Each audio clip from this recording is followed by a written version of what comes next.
Welcome viewers, welcome to crowns aesthetic solutions. వర్షాలు వచ్చేసాయి. చాలా మంది స్కాల్ప్ ఇరిటేషన్ తో క్లినిక్ వస్తున్నారు. స్కాల్ప్ ఒకటే దురదండి, యాంటీ డాండ్రఫ్ షాంపూ వాడినా కూడా స్కాల్ప్ బాగా దురద పెడుతుంది, డాండ్రఫ్ పడుతుంది, బురదల తల్లో వస్తుంది. ఒక పక్క హ్యూమిడిటీ లాగా ఉంది, వర్షం పడే ముందు చెమటలు బాగా పట్టి ఆ డాండ్రఫ్ అంతా తడిగా ముద్దయిపోయి చాలా ఇరిటేషన్ గా ఉంది అంటున్నారు. ఇంకా జిమ్ కి వెళ్లే వాళ్ళ పరిస్థితి గురించి మనం చెప్పుకోని అవసరం లేదు. సో చాలా మంది క్వైరీస్ ఏంటి అంటే, అసలు తలస్నానం ఎన్నిసార్లు చేయాలి, వర్షంలో తడిచొచ్చాక తలస్నానం చెయ్యాలా, తల ఆరబెట్టుకుంటే సరిపోతుందా, ఆల్రెడీ తడిసిన తలని మళ్ళీ తడిపితే విరిగిపోతుంది కదా జుట్టు, హెయిర్ ఫాల్ ఎక్కువ అవుతుందా అని అడుగుతున్నారు. ఆ విషయాల గురించి ఇప్పుడు చర్చించుకుందాం. వర్షంలో తడిసి వచ్చాక తల ఆరబెట్టుకున్నాక మళ్ళీ తలస్నానం చేయాలి విత్ షాంపూ.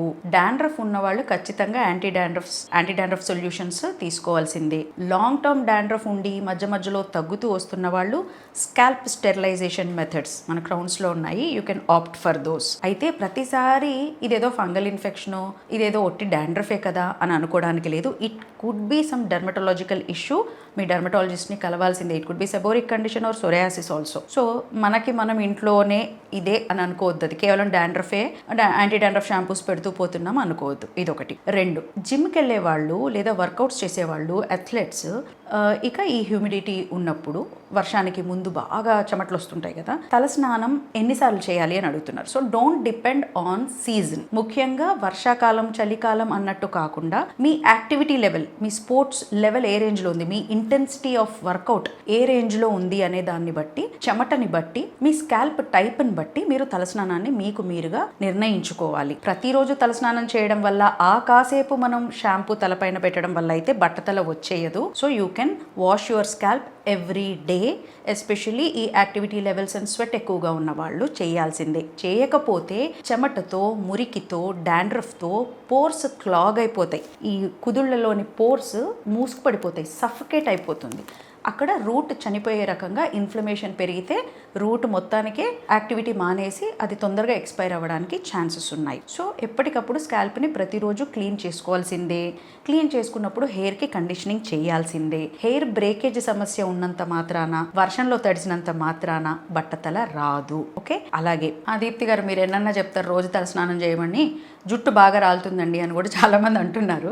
ఎస్, ఇక్కడ ఒకటి అర్థం చేసుకోవాలి. ఈ రోజు తలస్నానం చేయగానే లేదా నూనె పెట్టగానే ఇలా ముద్దలుగా జుట్టు వస్తుంటది కొంతమందిలో, అది ఆల్రెడీ షెడ్ అయిపోయి జుట్టులో ఇరుక్కుపోయిన జుట్టు, కుదుళ్లతో వచ్చింది కాదు, భయపడద్దు. అలాగే కొన్ని ఆల్రెడీ ఊడిపోయి ఉండకపోయినా ష్రెడ్డింగ్ ఫేజ్ ఇంకా కొన్ని గంటల్లో షెడ్ అవ్వాల్సినవి మనం నూనె వేసి అలా తలను నలిపినప్పుడు లేదా కెమికల్ యాక్టివిటీ ఎక్కువ రుద్దేసినప్పుడు ఎలాగో ఇంకొక కొన్ని గంటల్లో ఊడేది ఈ రోజు ఊడుతుంది అని గ్రహించాలి. దీనికి ఇంటర్నల్ గా కాజ్ ఏంటి అని తెలుసుకొని మనం ప్రవర్తించాలి తప్ప తలస్నానం చేసినందువల్ల ఇంత జుట్టు రాలుతుంది, నూనె పెడితే ఇంత జుట్టు రాలుతుంది అని అనుకోవద్దు. నూనె పెట్టడం ఇన్ఫ్లమేటరీ కండిషన్ స్కాల్ప్ ఉన్నప్పుడు చేయకండి. అది ఇంకాస్త ఇన్ఫ్లమేషన్ కి మేత, ఫంగస్ కి మేతలాగా పనిచేస్తుంది కనుక ఇవి పాటిస్తూ ప్రతిరోజు చెమట పట్టినప్పుడు తలస్నానం చేయడమే ఉచిత మార్గం. అయితే ప్రతిసారి salicylic acid based, కీటకొనజోల్ based shampoos ప్రతిరోజు పెడుతుండడం వల్ల ప్రొటెక్టివ్ కోట్ స్కాల్ప్ పైన ఉన్నది పోయే ఛాన్సెస్ ఉంటాయి కనుక మీ